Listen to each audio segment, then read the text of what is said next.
Hello there and welcome to Black Jackal Gaming. Today we're going to take a look at the movement phase and how to move in Warhammer 40,000, and we're going to use Tabletop Simulator to demonstrate this. So for all units in the game, they will have a movement characteristic on their datasheet, and this is your basic move. Now you use a ruler to move, and we use the measurements in inches. It's always in inches. So what we do, we get our ruler. We measure from the front of the model. We measure our 6 inches out. And it's often useful if you pop a dice or keep your finger there so you know where you're moving it to. And then we move our model to that position. Now, if you're in a competitive game, you really should be measuring out each of these individually just to move them 6 inches so you're not gaining any additional small parts. But when you're in a casual game, you can just move one and then kind of group them all around them in the same position. Now, if you do have any leaders, like the chapter master, if they're leading the unit, they move with the unit and will do the same thing. So just pop them in behind. Now, once you've moved them, you do have the option to advance them as well. So the advance is done by a d6, which you roll once, and then you move it up to the amount shown on the dice. Now, you don't have to move at all, and you don't have to move the full distance, but you will count as advancing even if you choose not to move. Some units in the game, they do have the option to auto-advance, and it'll tell you the amount, say, for example, auto-advance 6 inches. Or they might have an ability that gives them a little additional movement on tops. Say, for example, +1 to advance, so you'd roll your d6 and then +1. So if these guys then advance, say, 4 inches, which is generally the average, we measure that out again where we want to move to. And know exactly where we're going, and then go and pop that over and just filter everyone in behind. Now that's the standard movement.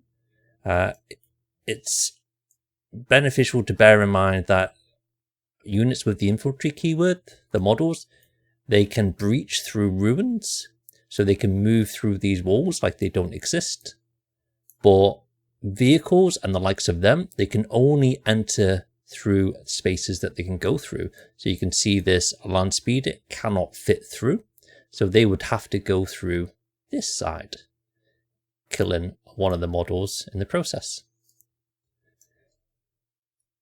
Now there's other units in the game, like the land speeder, has the fly keyword. Now we've got these Vanguard veterans up here. They have the fly keyword, and they can usually move faster, and they can essentially move over terrain as well. So if we come to this guy up here, measure from his base, and we can see that he can actually get all the way down to here by moving. Now, since this is a ruin and it's breachable, he can move through this, but there are rules in the game, such as this here, when they're within, they're an inch, you can just step over it and count as it not being there, which is quite useful to know. So this guy can pop all the way down to here,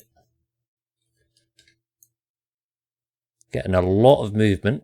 Unlike other units, they do have the option to advance, so you can move them up to their 6 inches of whatever's on the dice and move them along.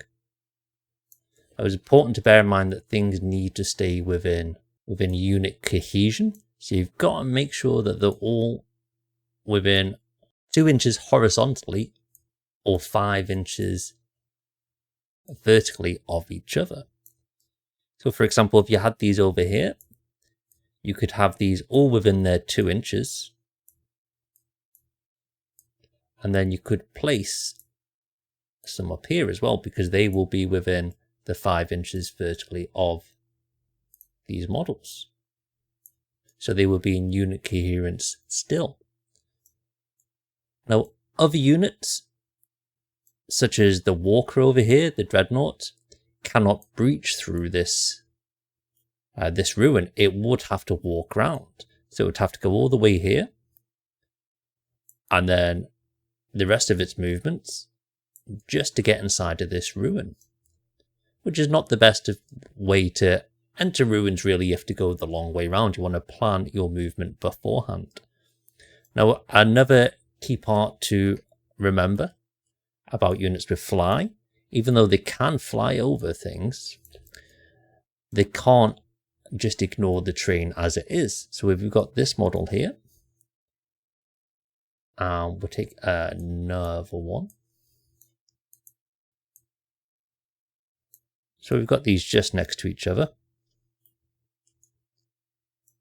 Let's get that camera angle better. So we can see that if we decide to move this guy, he doesn't have the terrain in the way, so he can just move as normal. Pop him along to there. But this other guy, he actually has to go over. So we have to measure to the top of the terrain. That's 3 inches along. So we'll call that 5 inches. And then he's got his other 7 inches, which takes him to there.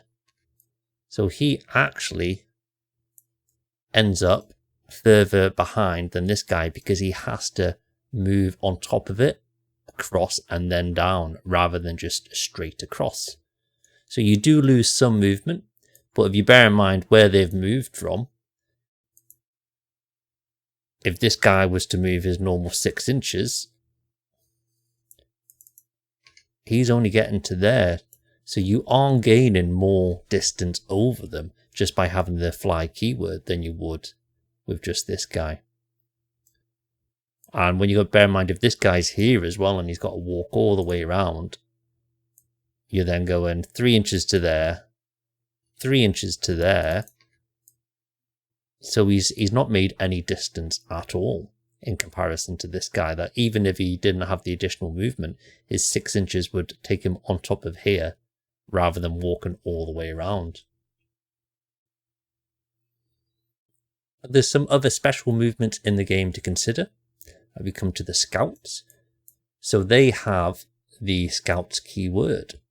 So what happens on the datasheet, if it's got the scouts keyword, it'll have a number next to it. And this is a pre-game move. So before the first turn starts, but before you find out who's going first, you can move the units, each module, how long they can move within what's set out on the datasheet. So if it says scout 6 inches before the game starts, all these guys can then move the normal 6 inches. Just pile them all in there. And then if you go first, that does not count as them moving. So the heavy weapon would still gain the heavy. If he's got the heavy keyword, he'll still get the +1 if they don't move now. But if you do decide to move, you can move and advance still.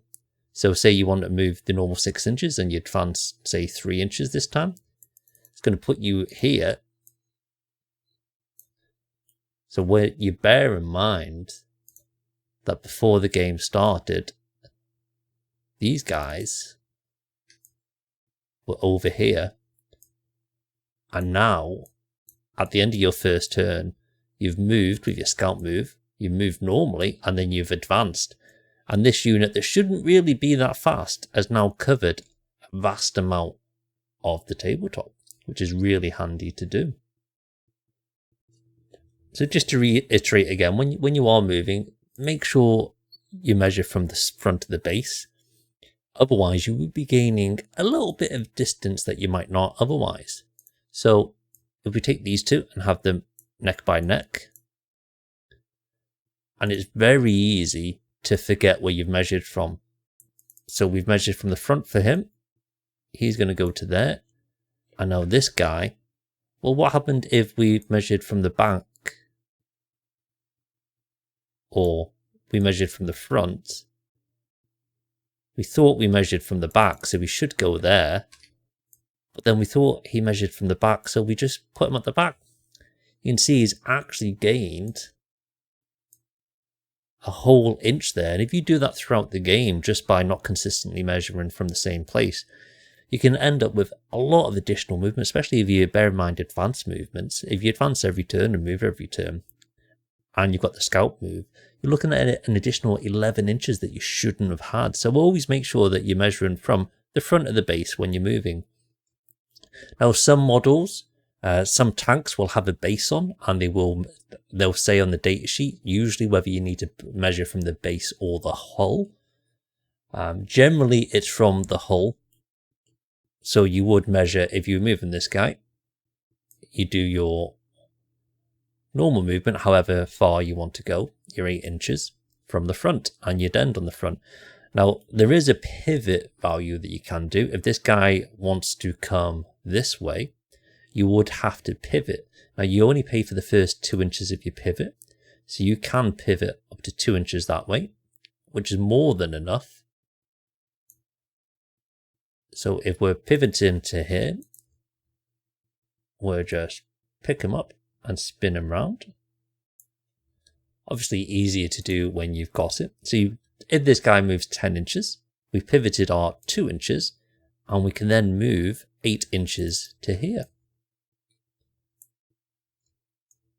So that sets us up so we've got a little bit easier movement. So if we move to here and then we come across and turned again, we'd be using up a lot of inches just to get through, rather than making sure we're aiming the direction that we want to go. Now, you don't always have to move forwards either. You could with the vehicle, because you're just moving from where you are, as long as you're not turning the vehicle. If you wanted to move, say, 8 inches this direction, you would just pick them up and move them 8 inches. You don't have to drive forwards. You can basically drive in any direction. But if you do pivot, you're paying for 2 inches of it. Pivoting is not free for vehicles.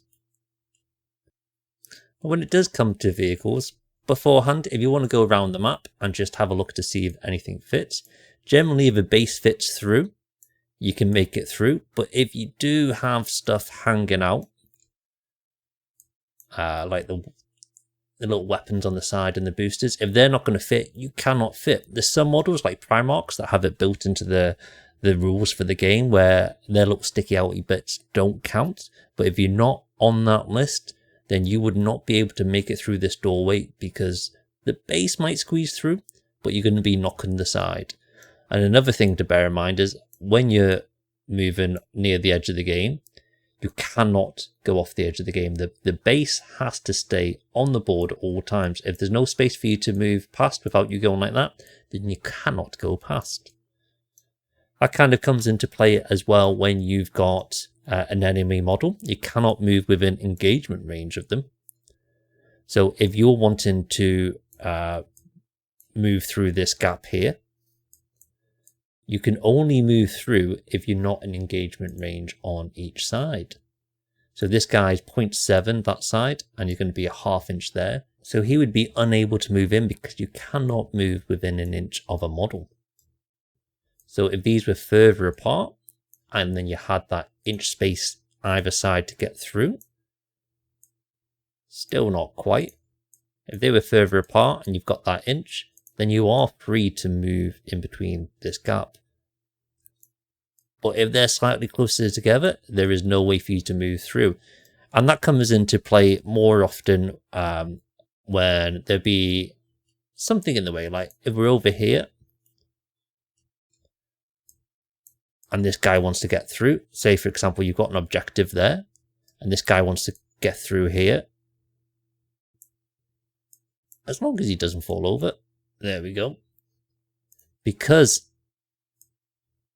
he's within an inch, he wouldn't be able to move through.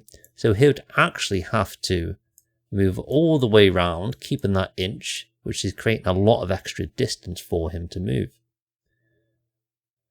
It's good to bear in mind that units that have the fly keyword can fly over models, as long as they're not ending their movement within that inch. They are completely fine to fly over the model.